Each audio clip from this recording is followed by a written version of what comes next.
What's going on, guys, and welcome to another episode of the Meraki podcast. I'm your host, Eric Phillips, and today we have an awesome guest, man. This is a gentleman who I've had the pleasure of meeting in my career in regards to acting, and we just sort of connected, man, and we met on set and stayed in contact, stayed in touch, and we're here today. And so we're going to go and explore this awesome person that we're getting ready to interview. We're going to explore his career, um, and his process, and then also get to know him as a person outside of the acting realm. So, ladies and gentlemen, why don't you help me introduce Mr. Teren Carter? Hey, Eric, and all the folks out there in TV land, so to speak. Thank you for joining, man. We'll get right into it. Uh, Pretty much what this podcast is about. It's called the Meraki Podcast. And so, what Meraki stands for is doing whatever it is that you do with passion and love. Yeah. And so, I felt as though that was the perfect name for the interview. And so, we'll just explain and we'll just explore your passion and your love. So, tell us a little bit about Teren Carter and his Okay. and what that entails. Okay. Well, I'm born and raised in Baltimore, Maryland, and despite what you hear about it on the news these past couple of years, it was a great place to grow up. No doubt. Had a great childhood, large extended family, a lot of love, good schools, and all that. And but once I got to a certain point, I knew it was time to go. I went off to university, studied electrical engineering. But from the time I was 13 or 14, I was always doing the arts, studying dance, then acting, and eventually music. And went to college to, as they say, have something to fall back on. Studied engineering because a lot of my high school friends were studying. It was a STEM high school. They were going into engineering or medicine. So I followed the crowd and figured I'd get a good education. And about 4 years in, I got an opportunity to go to Tokyo, Japan to do some modeling. So I did that, and that's when I got the bug professionally. I was like, okay, I'm on stage, getting, all this applause and making some great money. And that's when I realized show business was what I wanted to do professionally. I wasn't sure, where. Uh, so eventually I found my way to acting after doing musical theater for some years, going on tour with some different projects, and eventually found my way to film and TV, which is where we met. Yes, sir. Yeah. Do you remember what set we met on? I don't remember which show it was. I'm going to say maybe it was Quantico, Okay. but maybe not. But I know we were both working as background actors, Yes, sir. very unglamorous world, but a necessary stepping stone for what we do. Yes, sir. You, for folks who don't know, when we work as a background extra, we're basically just like human furniture in the background.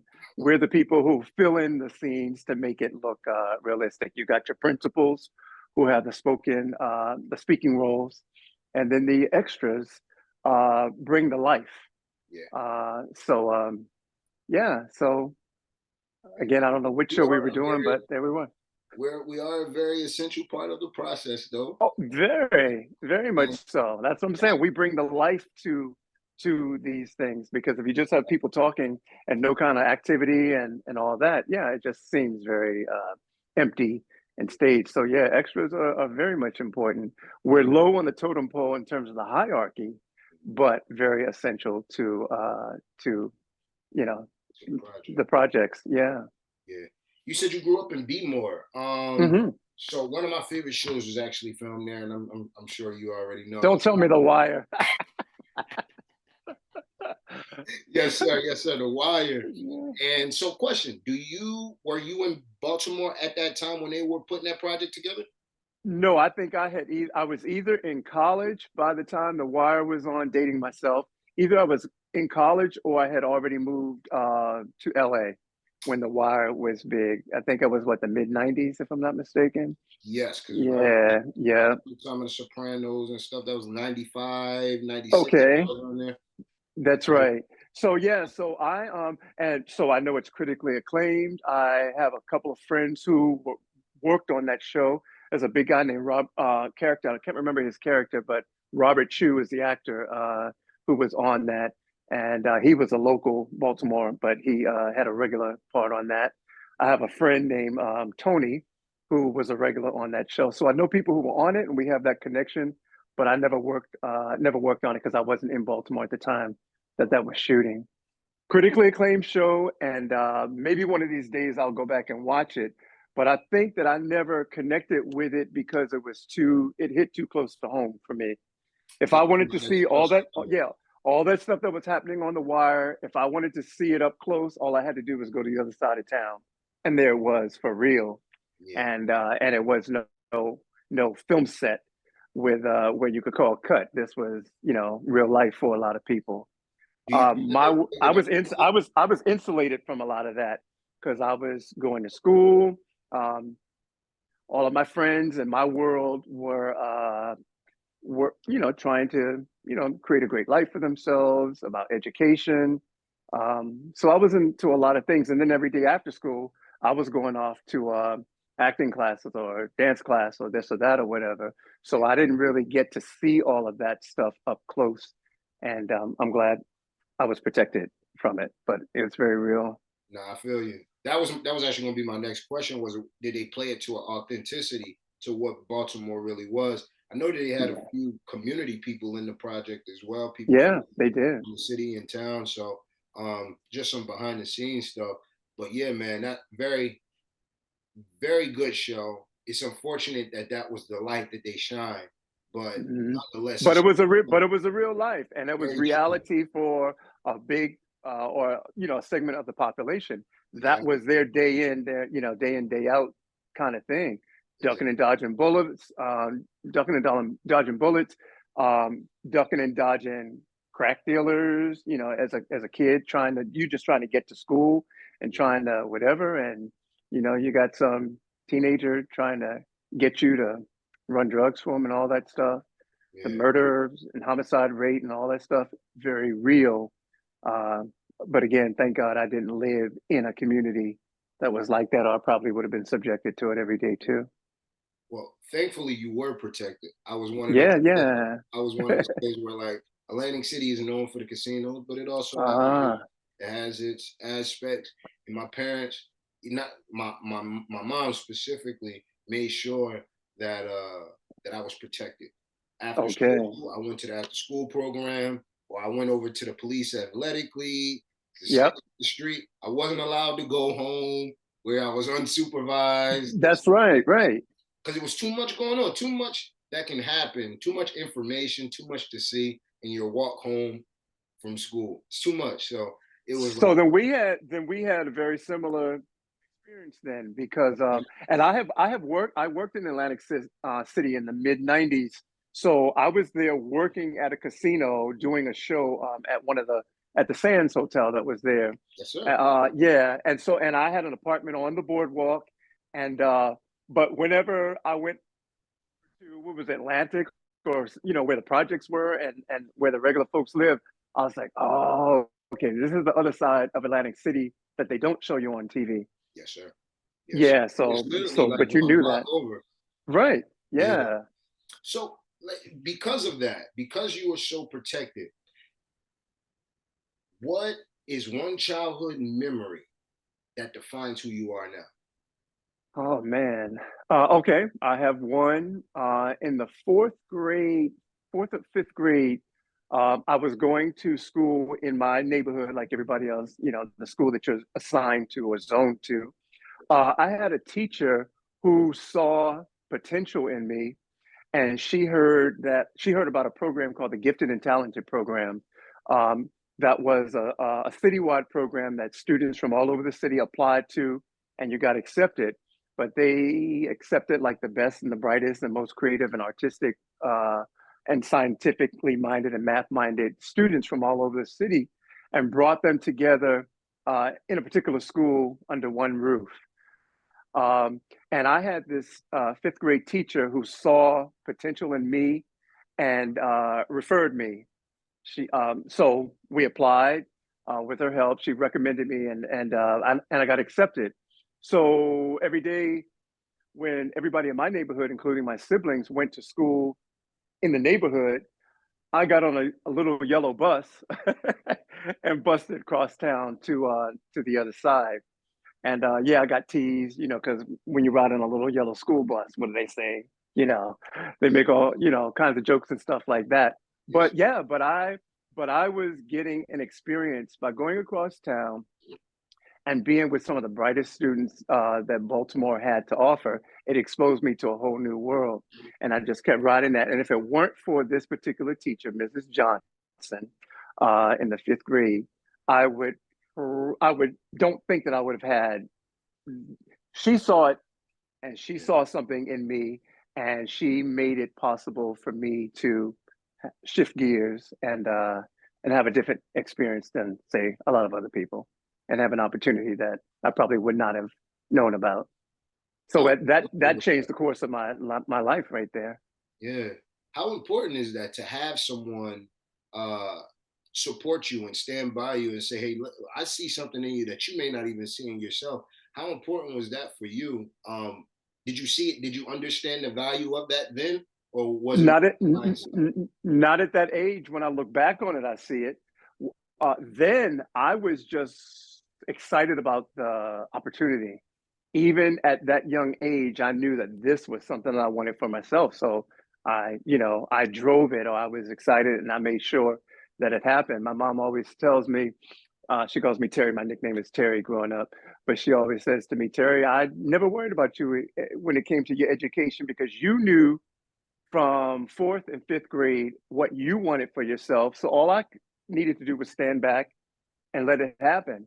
She said you made excellent choices, and all I needed to do was be there to support you. Make sure you're healthy, fed, loved, and but you knew what you wanted.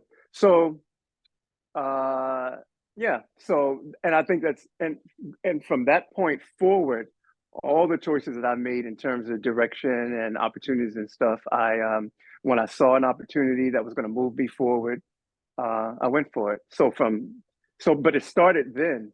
The ability in the fourth and fifth grade to catch the city bus all the way to the other side of school, 40 minutes across town by myself, when I had never done that before. So that was a new experience. And I think I was being conditioned from an early age. Like when you see these kids in New York City, you see these little kids, like, look like they're can't be any more than 8 years old, catching the subway by themselves. Yes, sir. Yeah, that would have been me. I would have been one of those little kids. And I think it takes a lot for a parent to trust that their kid can make it to and from school safely, with all the dangers and stuff. But yeah, but that was me at that age as well. And that, I think, that opened the door for me to be able to travel all the way to Tokyo, at age 22. Didn't know a damn soul. Yeah. I didn't know anybody in Japan, but to go there and find work and all that. So I think the stage was being set for me from a young age, to do what we do. Now, Yeah, you said that you went to school and then you went off to LA. What, yeah, what made you yeah. transition over to Los Angeles? Adair, my roommate at the time, my roommate when I was in college, I had done 4 years of engineering school at University of Maryland, College Park. I did all my upper level classes, all my engineering and tech classes and everything were all completed, and all I had was a year of like sociology, psychology, a lot of stuff that I skipped over because I wasn't really interested in that when I started school Yes. there. And one day my roommate came home and was like, Taryn, let's move to LA, let's move to Hollywood. And I was like, yeah, okay, let's do Yeah. it. Just like that. Yeah, I thought it sounded exciting. Yeah. By then, I was working an internship at a company in downtown Silver Spring. I had worked at Goddard Space, NASA Space Center, for a minute. I did an internship there, and at this particular time, I was working as a computer programmer for a company in Silver Spring, Maryland. So I wrote my resignation letter, turned it into my boss, and within a month we were gone. We sold and gave away everything in our apartment. Yeah, I had a nice car. I let that go back to the dealer. yeah, Um, we drove here and we drove cross country, 48 hours, me, him, and another friend, going to find whatever that thing is that people find when they go off to Hollywood. yeah, Yeah, we get there and we have a rude awakening. I think it's February of that particular year. And the person, a friend that we were supposed to stay with, who told us, yeah, when you guys come on out here, you guys can crash here for, a month till you get on your feet. Well, we get there, he's nowhere to be found. And then we find out that he's in jail. uh, he got he it yeah, landed in jail for some kind of scamming situation or whatever that he got involved in. And so there we were in Los Angeles, no family, friends, nothing, and we're homeless for I think 2 months, living out of a car, yeah, and just trying to find a way. yeah, So, but that's what took me to LA. And then, God stepped in, some things lined up, some monies came through. We were able to get an apartment and get on our feet, find jobs and all that. right, And, but the first 2 months were rough, yeah, but when we look back on it now, we laugh. Yeah, we can laugh about it. But yeah, but that's how I ended up in LA. And then I got an opportunity to come to New York and took that too. yeah. Well, the best part about it is you were still young, so it's like you didn't have any real responsibilities. Um, Like you, right? yeah, Baby, you had well, a little baby at girl one with all. point, and it's very funny though, Term, because I had those same ideas, man, and I wanted to. I just couldn't make it happen for whatever reason. I didn't have um, anyone that I thought would be responsible enough to actually move over there and Yep. be able to withstand those storms if the storms were ever to come. You know what I'm saying? And have someone that I thought that I could do it with together because it's more tougher to go out there by yourself. So I think that was one of the Heck yeah. intimidating things for me, but nonetheless, God has His purposes in all of His Yeah. movements. And And you're right. At 22, what I did then at 22, I wouldn't have the courage to do it now. Now, the only thing that's going to bring me to LA permanently is a gig, yeah, some actual work. And, but, as we get older, we need something, a sure thing. Then absolutely. it was just a gamble At and any it worked time, itself out, but it was, it was scary. Yeah. at any time, did you ever feel like, man, I should have just stayed at the gig that I was at and just Yeah. pursued that? Yeah. Yeah. When, How'd you talk yourself out of it?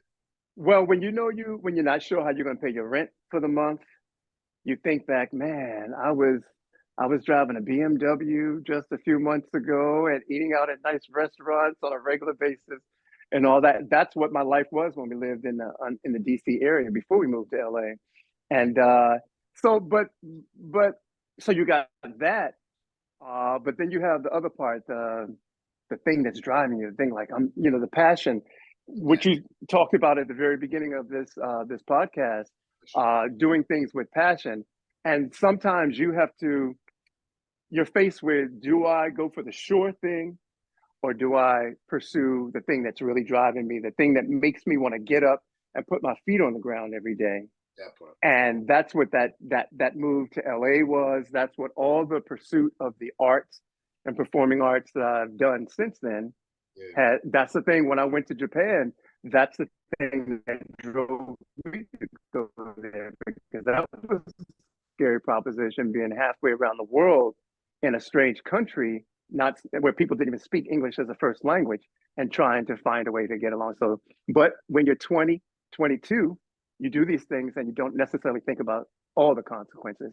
All you're seeing is the dream and the and all and the excitement. yeah. But it And all worked out.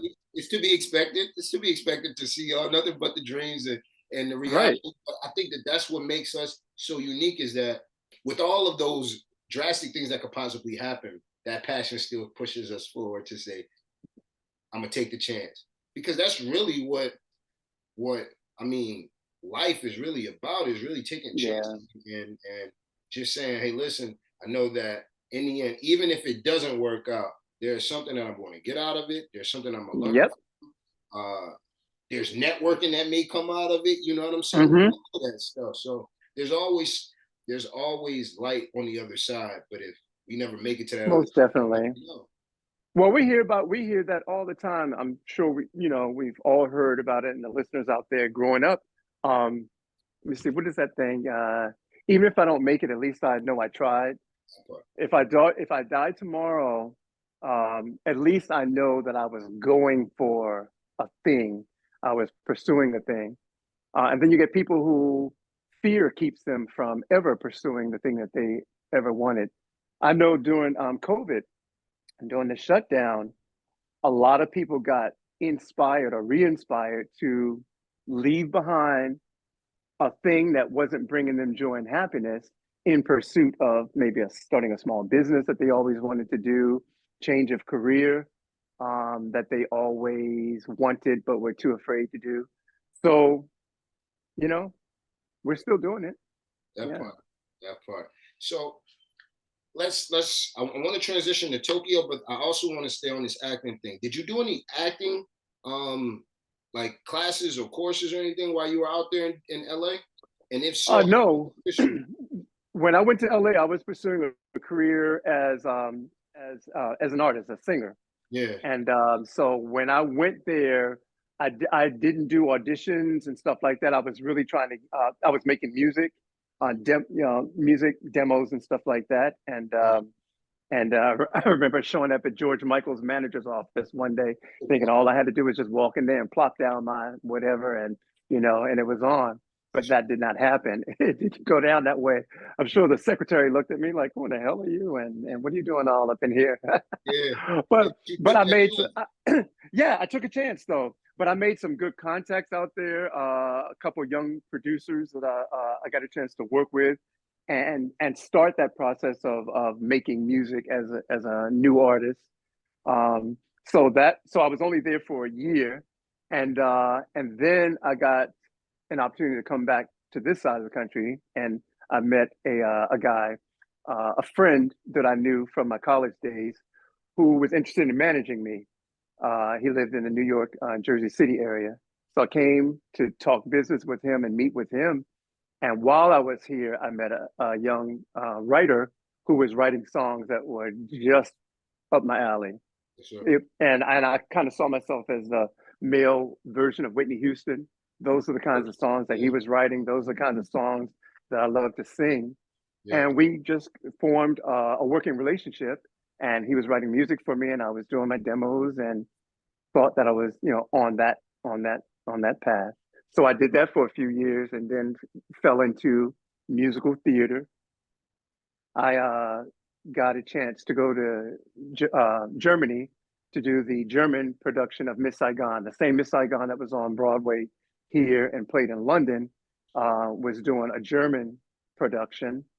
They built a huge multi-million dollar theater complex specifically to house this particular production, and I was cast to travel there and did that.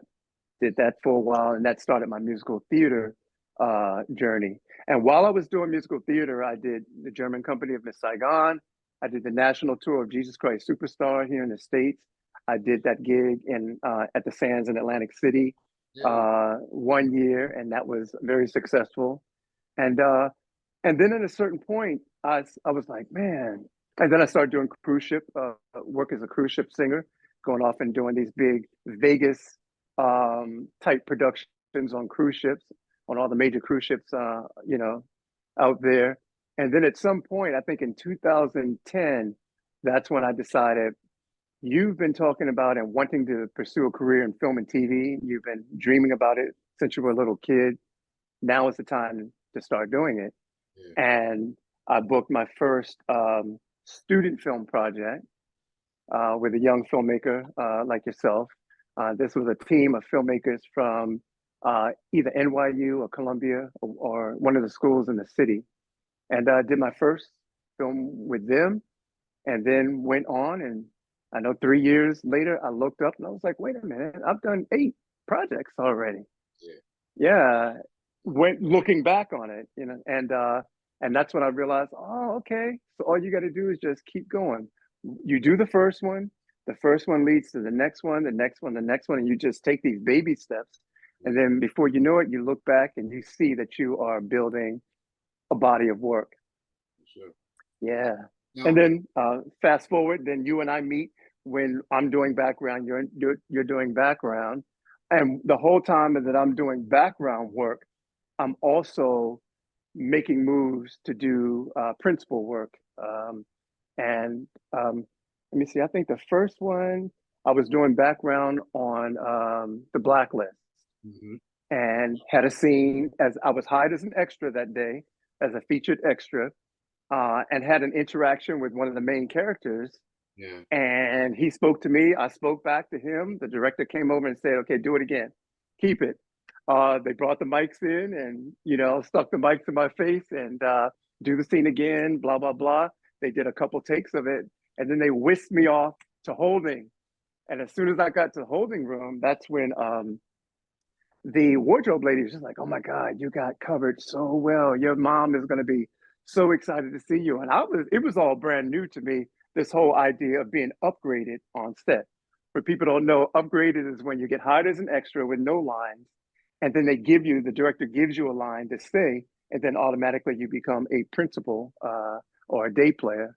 yeah. And that was my first speaking role on TV on season 3 of The Blacklist.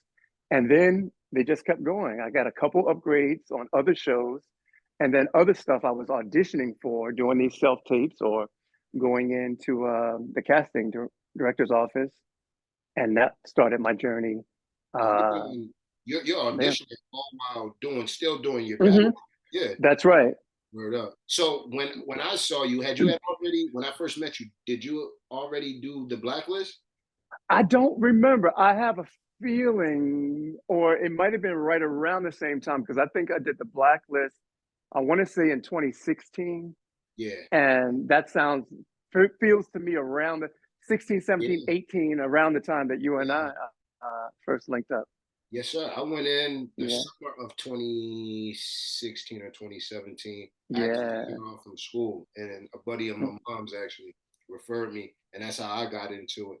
Um, my question to you is: do you feel as though, in regards to where you first started and when you first started looking for gigs, um, has the process in regards to not being discovered, but to getting other eyes on you outside of just the one that you're particularly auditioning for? Do you feel as though that's gotten easier, or has it gotten harder to get in front of those casting directors?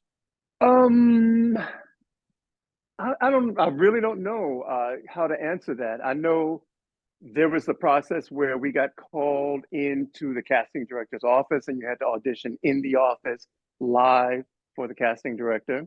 And I was okay. I was comfortable with that. I had always done live auditions all my career. And then the self tape process happened and really got beefed up during the shutdown. And I got good at that. I learned how to do it. I had have a filmmaker's eye anyway, and I was able to shift gears. From what I understand, casting directors, they say that they can see a lot more.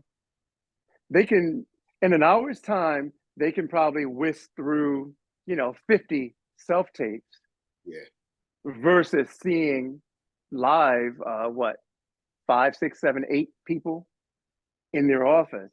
yeah, So so they see more people, but there's more competition for us actors now because now they can see a lot more people with the time that they do have versus before. yeah, yeah. Yeah. For But sure. with like anything, I mean, we don't have control over that. Yeah, All we can do is do the work and show up and get these self tapes in and be our best and cross our fingers that the stars align and we get the gig. that's it. That's it. I don't remember, and I'm a big fan of Blacklist, so I got to go back and watch that. And you know, it's crazy. I probably did. I probably do remember Mm. seeing you because that's one of my favorite shows. And I probably reached out Really? like, Okay. yo, yeah, Blacklist is my joint. I got a Well, I chance. can tell you. I can tell you it's episode 309, season 3, episode 9. I Yeah, think it's called the what is the name of that episode? Anyway, it'll come to me, but I you got it. know I'll the check it number. out, and I'll post it up on the podcast as well for everyone to see. But yeah, man, I remember my first time getting on set doing background, and I'm sitting there, and very similar to your story. My first time, I think it was a feature film in Newark, and they were shooting at the court, at one of the court rooms in Newark, New Jersey, and I go in as background. I was just supposed to just be one of the people in the courtroom. Uh, Hmm. I guess whoever didn't show up, the guy didn't show up, and so they needed someone with my height and stature to play a Right. police officer. And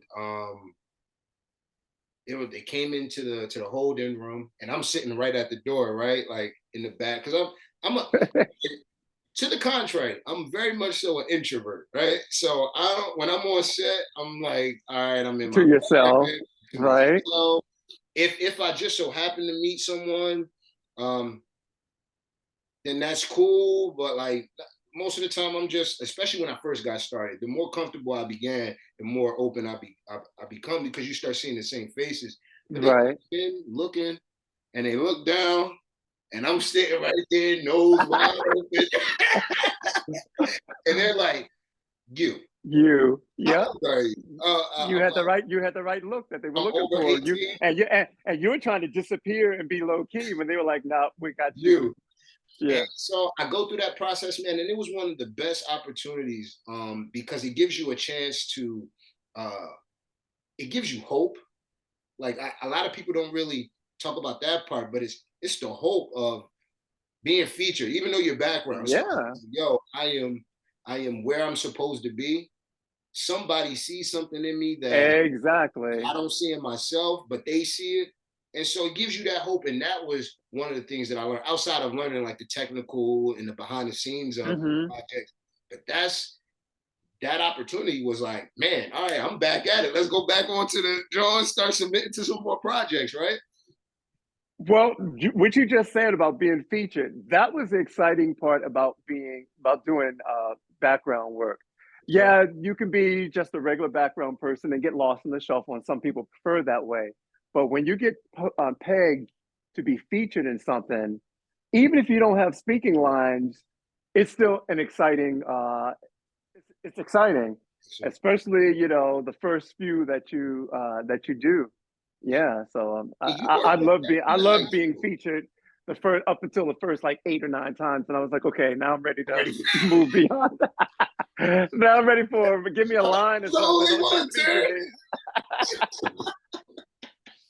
I thought I was the only one. Uh, uh, uh, Did you do FBI? I did. So I worked core on FBI the first season, and it's possible we worked on that. That's I where I worked think I core. met you, Teren. Yeah, I worked core on that for some months, and then what happened? Oh, and then I got an audition. An audition came in. Somehow, somebody reached out to my agent and my manager at the time, and saw me, found me, and invited me to come in to the office that day to audition for the role of a cop in one of the episodes. Yes. So I get this call. I think I had just come out the shower and I get this call. Taryn, how fast can you get to I forgot the casting director for that, Bernie Telsey's office Mhm. or somebody. How fast can you get in the city to read for this role? I'm I'm there. Just let me know what time to be there. They send me the sides. I look over. It's one or two lines, and I print it out. I'm riding on the train. I get myself together and I get my cop shirt and everything. I'm riding on the train and I'm studying this one or two lines to make sure I know, what I'm doing. And I go into the office, and it's Jonathan Strauss casting is what it is, who it is. Go into the office and I'm nervous, and I'm thinking this, Eric, you might be able to relate to this. Usually, when you work background on a show, they won't cast you for principal because they think that the audience has already seen you. Yes. So I'm thinking to myself, okay, well, I've already been working doing core. Are they going to recognize that I did that and say, okay, well, we can't use you anyway, and just kind of cancel you from this audition? but it didn't happen. I went in, did the thing, and I felt very powerful about it. It was seen as a police officer in a hospital, and I think by the next day I got the call, says they want you. The director loved your work. You're hired. So I did it. And even when I showed up to do the shoot, I was like, am I going to be found out? Am I going to be, are they going to put two and two together and be like, Teren, we've already seen you in a previous episode. You need to go on home. But it never happened. In fact, the guy who, like the PA on the shoot itself that I did was one of the PAs that we had worked with on set doing background. And he was like, Teren, man, congratulations. I'm so happy for you. Because he had seen me start to transition from a background actor to principal. Yes. So I was excited, but I was also scared at the same time that I might be discovered. But everything turned out well. I was very proud of the footage, how it turned out. And, you do one and then you get another after that, another from that. Yeah. A lot of people, if you're, I mean, if you're not interested in acting, then background doesn't really, or like just getting into the industry doesn't really ring in your ears. But if this is something that you really want to do, you come to realize when you're in that experience that it really is a family. Yeah. It is a unit of people. Because I've seen it might have been on that project or another one where like a dude to start out as PA and I'm working with them. I've seen them, Mm-hmm. next time maybe 2 months later, they're AD and I'm like, whoa, you know what I'm saying? And it's like, Yeah, not only like you said, not only the crew, because you see the crew moving up, they always come in as PAs, which I guess is low level in as far as the crew and production is concerned. But yeah, you see them working their way up the ranks as well. absolutely. Same as background actors. I've had a few friends who started out like me doing BG, and now they're doing principal work. I worked with somebody on a show 2 weeks ago, and he and I did background and worked as a stand-in on quite a few things along the way. And there I showed up. I think the day that I showed up, he was working as a background actor. When I showed up, I think he thought I was too. But, Yeah. I didn't make a big deal out of it. And then at a certain point, he heard me speak, and he was like, "Oh shit, Teren, Yeah. congratulations!" Yeah. But I'm Beautiful. very chill because I know you're here, you're there, you're here, you're there. You're doing principal work one day, and the next day you're standing in for somebody else. Yeah. So it's all good. Yeah. It's that is the man. Okay, let's get into the real stuff, Okay. right? All right. It is humbling. It's a humbling experience. I saw a particular project. This gentleman um, was a star of this particular project, and I go to do background, and he's right on set, and I'm like, "Yo, I just saw you on," and it's like, well, just because you saw me here, like, doesn't mean I don't got to still stop. I can stop working. Exactly. Yeah. So this is for all aspiring artists: is believe that even when you do get the opportunity, there's still work that needs to be put in. It doesn't just, it is It still didn't, it doesn't just happen all of a sudden. You yeah, don't just go from here to there overnight. yeah. You still got to keep working and working. But since And that with was the you, thing, I had a lot of times where I was like, man, I would be discouraged because coming on set 8 or 9 times, 10 times, and it's like, oh man. Mhm. But you really, if you're there long enough, you really get a chance to see people elevate or go here and do this. And you like when I saw you on FBI turn, I was like, that's my boy. I know him. I know this guy. Like, and I've had people in my community and people that I've come into contact who said the same thing about me. But Yeah, it is a awesome feeling and a fulfilling feeling when you see one of yours, like definitely. because we know the process. And for people out there who don't know the process, when we are going up for auditioning for roles, a speaking role, even a one liner, you might be competing with 50 other guys for just a one line thing. Yeah, So it's very competitive. This is New York City, and you are in competition with the top actors from really the whole world, World. between Yeah. here, LA, and Atlanta. So yeah, so even one little more. So a lot of people don't understand that, and they see you doing, a speaking role or even something small, and they think it's easy and it's just who you know or something like that. But what they don't realize is how freaking competitive it is. So when you get a little thing like that, it's a big deal for us. It's not little, And man. when you see one of your friends get it, it's a big deal. Yeah. Yeah, yeah, it's a very big deal. Very big. Mm-hmm. Let's talk about your favorite, not favorite, but one of your more memorable opportunities or experiences in your art. I'm gonna say, and it's not a huge show, but it was a big role for me along the way. I did an episode of The Perfect Murder, and can't remember what this particular one was, but when I booked the job, I didn't realize I was going to be like the core two detectives solving this case of this young man who was murdered, a football player at a school in Florida. But I didn't realize that there was going to be so much of me dialogue wise. And I remember after I booked it and I did the first day's shoot and I saw how much dialogue there was and how much I had to memorize. That's always been my challenge is memorization. Um, and then I had to come back for a second day and a third day. And I remember at one point being really intimidated by the amount of dialogue that I had to memorize Yeah. and digest. But once I got over the hump of that first day, I was like, okay, Teren, you can do this. You can do this. This whole block that you have in terms of learning dialogue and memorization, a lot of it's really just in your head. So yeah, the episode came out. The director, the producer told me face to face, Teren, this is probably the best episode of the whole season. And then I saw him a couple of years later after I had worked on a film with Ed Norton, and I saw them at the premiere for that, and they were like, "Yes, Teren, you know."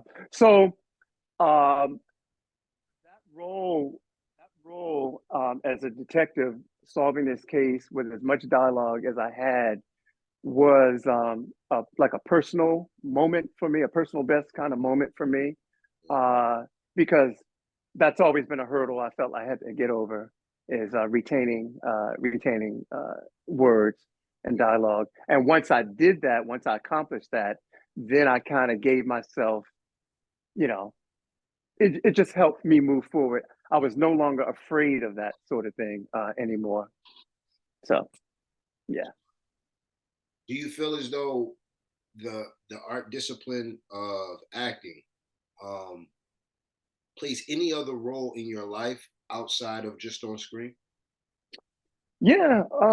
Well, as the expression says, what talks about art imitating life, Yeah. and sometimes life imitates art too, I guess. But yeah, I mean, as an actor, it forces you to become a better actor. You have to really pay attention to life around you. You have to observe more. You have to observe people on a deeper level. You have to tap into psychology, what makes people act and do and think the way that they do, because this is what you have to replicate in your work as an actor. How we talk, the cadence.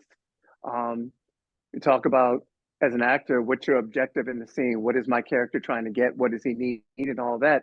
And when you step back and look at real life and start dealing with people in relationships just every day, at some point you go, oh, that's kind of what I do in acting. I'm having this little argument with my girlfriend or whatever, wife or just a friend, and in it, I'm actually trying to get something Yeah. out of it. I'm not just there. We're not just there, shouting words back and forth at one another. There's something under the surface that I'm trying to achieve. Am I trying to manipulate? Am I trying to coax? Am I trying to flatter? But there's always, and once I started looking at life in those terms and I was seeing, oh, yeah, this is acting. And I guess on some level, we are always acting, even in real life. You put on one face when you go to work, when you go to the corporate job, you put on one mask and deal with them in that way. You speak a certain way when you're at home around, your partner or whomever, when you're with your parents or your grandmom. There's certain things you're not going to say, and a certain way you're not going to behave, and a certain thing that you're going to put on. So, so those are the things that I see when you ask me about how my work and craft also touches on real life. Yeah. I think for me, it's more. It's actually it's the same, but it's acting has made me like understand people a little bit better, Yeah, and have yeah. empathy. Um, I look at somebody like Denzel when he played when he Training Day. yeah, No, Training Day, American Gangster, Malcolm X. Oh, American Gangster. Okay, yeah. American Gangster. Though he may have not have agreed with his moves, he still Mm, understands he's a human. He came yep. up from the south. He didn't really have much.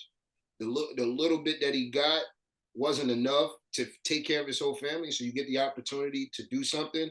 May not Hmm. be illegal in some eyes, but this is what's feeding your family and seeing him as a human. Yeah, no, I don't agree with his moves, but I understand him and I have empathy and I can love on this person a little bit Yep. Yep. because I understand that person. So yeah, man, it's funny. It's funny, but I never really understood that when I was growing up and I was trying to be an actor. It was more like me just reciting the lines. That's right. The more you mature as an artist, and I guess get older and mature as a person, you do kind of you can put those two together. And I guess that's where you get the method acting Hmm.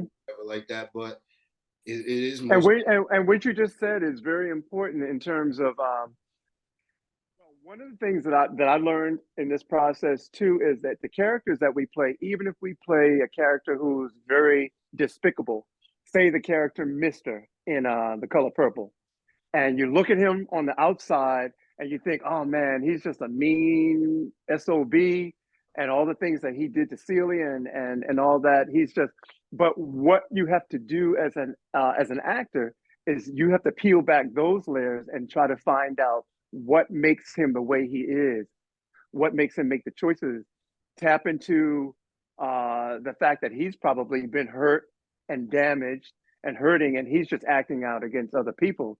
So it does force you to understand other people, whether it's a character that you are going to play or just folks in your life. sure, And yeah, so that's a good point. sure. So we're going to wind down to the end here, but I always end the podcast with this mental health. Yeah, I listened to your story, man, and I'm like, I could point out the moments where I'm like, yeah, that would have kind of been challenging for me. That's a challenging moment. Um, how how did you keep your mental wellness, or how did you get back to mental wellness in those journeys? What was important to you yeah. in regards to maintaining your mental wellness? I would say a few things. Number one, I'm a Libra. And if you know Libra, our sign is the scales. So equilibrium is just a thing that exists with Libras in general. Yeah, Um, so just create harmony and balance is just a part of who we are in terms of that zodiac sign. So there's that.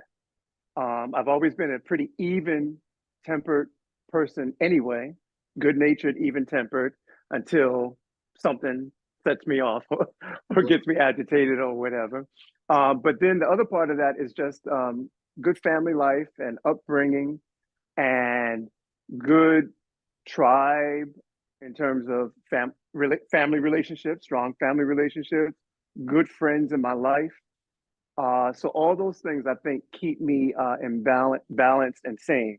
Now I have found that on my journey I've had dips, highs and lows, and mine seem to be connected to disappointments in career. If I don't get a role that I was really, hungry for, or something like that. If work is slow for a period of time, I tend to want to slide down. So it's important for all of us.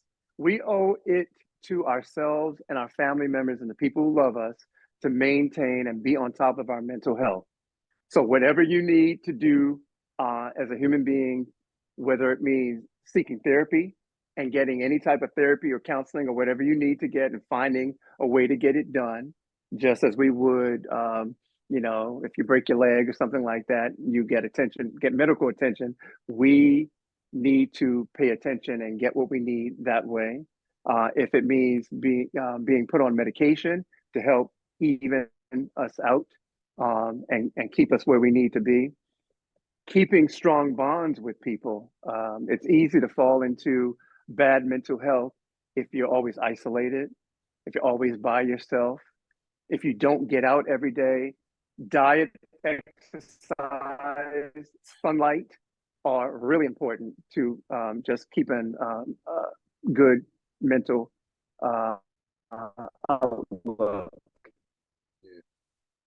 And then I think passion, having something or finding something that you're passionate about, because I think when you have a routine that's just humdrum and every day is the same, I think it's easy to slip into, oh, my life is just kind of passing me by kind of thing.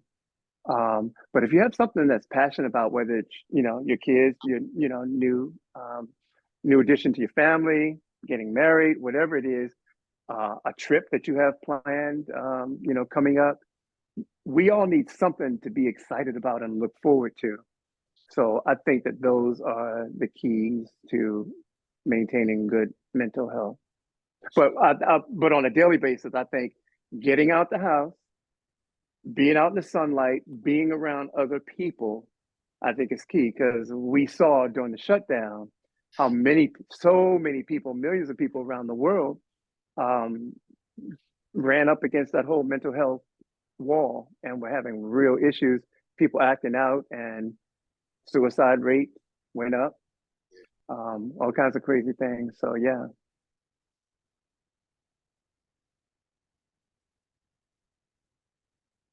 COVID. I just had two thoughts at one time. COVID. Mm-hmm. COVID did a number on us, man. And I think that Yeah. like, I had always heard about mental health and anxiety attacks and all of that stuff, right? But I didn't really see it for myself until COVID, when it was like, all right, I have to sit here and be with myself. Yeah. I can't go nowhere. Like I can't go nowhere to like cover it up and like distract myself from it. So I Yeah. really had to, deal with myself and understand that sometimes I was just moving just because it would keep my mind going. You know what I'm saying? Yep. Opposed to like dealing with the situation if I ever came up against one, and how to deal with it. I got into therapy around that time. Mm-hmm. I had done therapy prior, but that was the first time I really got into it, and like it started. Like I started to actually see the tools and The be able benefits. to Yeah. utilize them. You know what I mean? Mm-hmm. So yeah, man, that is definitely important. And then even at the end of the year, man, something that I've done to help keep my mental health is going to the gym. That's where I get it Yep. out. I sweat it Yeah. out. I work it out. I push it out, and it gives me I'm able to come back to my family with a different type of energy. You know what I'm saying? Most definitely, most definitely. And the workout, same as you. I work out 3, 4 times a week, but I try to walk. I usually walk about 4 times a week, and I walk like 4.5 miles Yeah. when I do. But exercise is so important because it releases the endorphins in our brain, and the endorphins are what gives us that feeling of being up. So if you're down in a slump or you're feeling depression, anxiety, that workout has a biological effect on us. So that working out is important. That's why they say diet, exercise, and then sleep.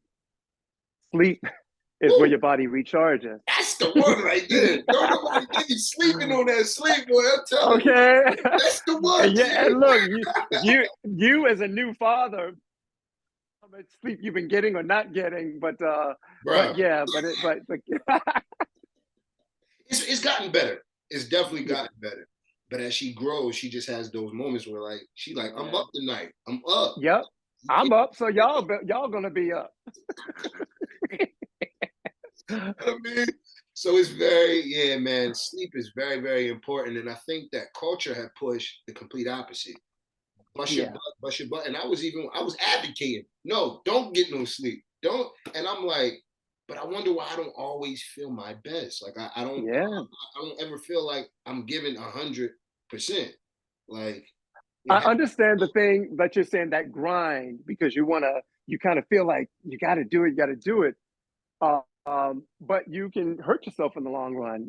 Your body will break down at some point, and as they say, God will sit you down. Um, sure. you'll get sick, whatever, whatever.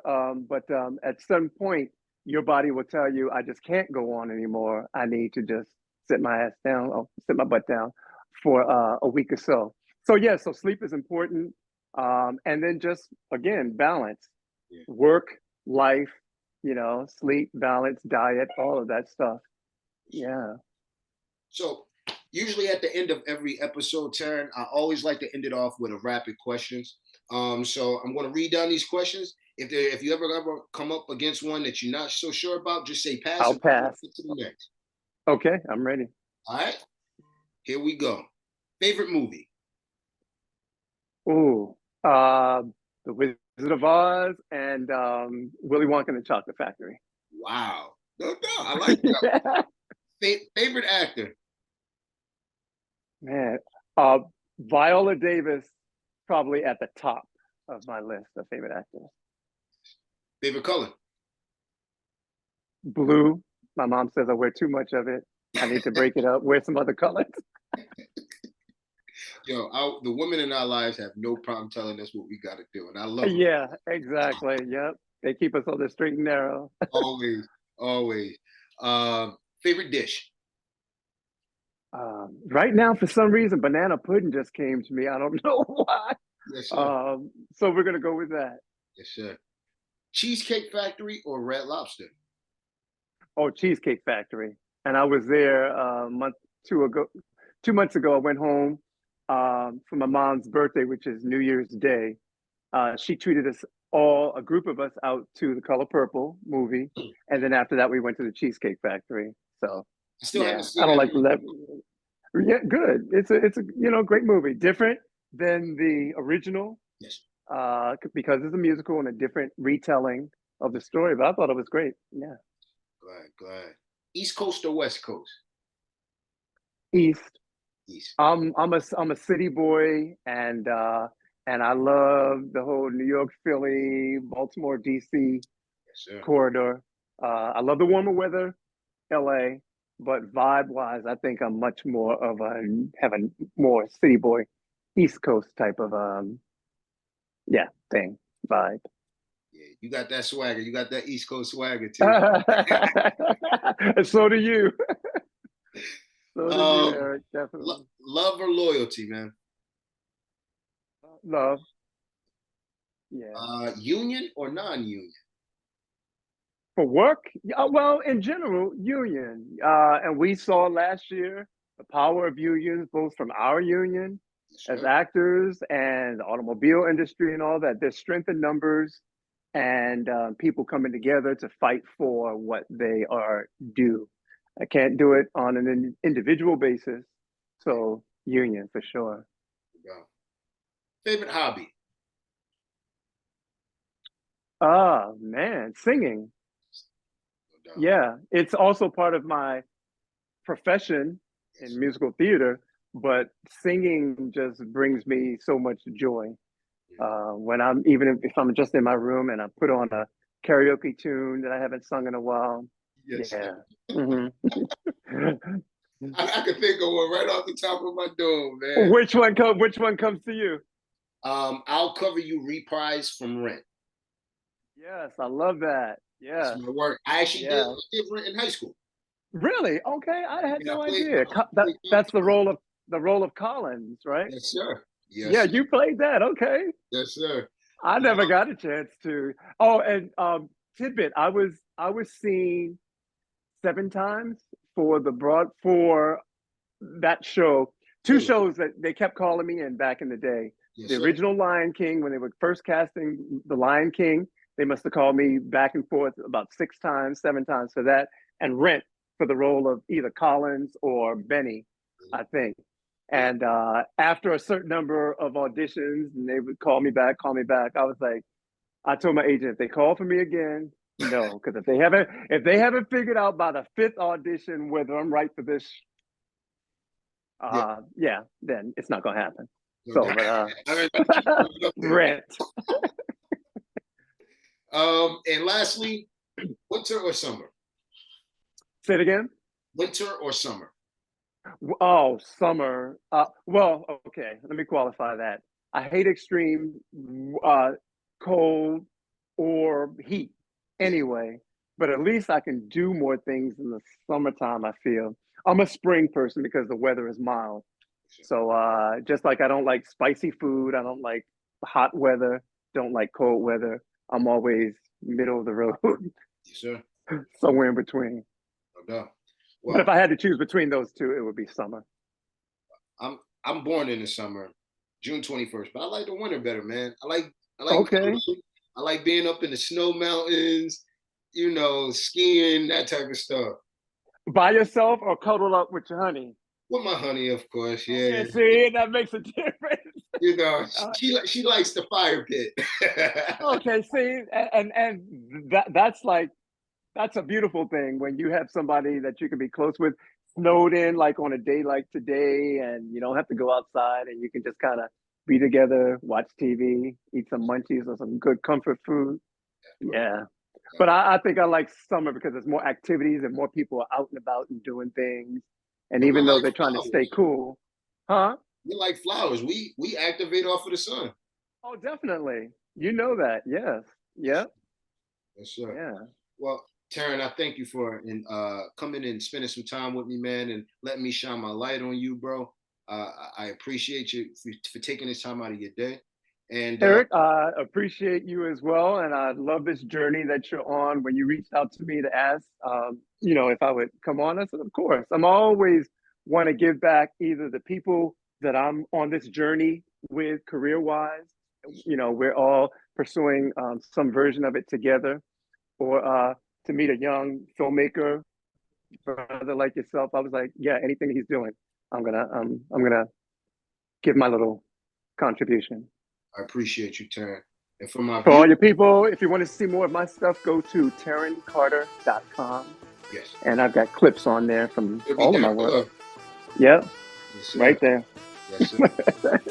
So to all my viewers, man, thank you for watching. Thank you for tuning in, and I hope you enjoy.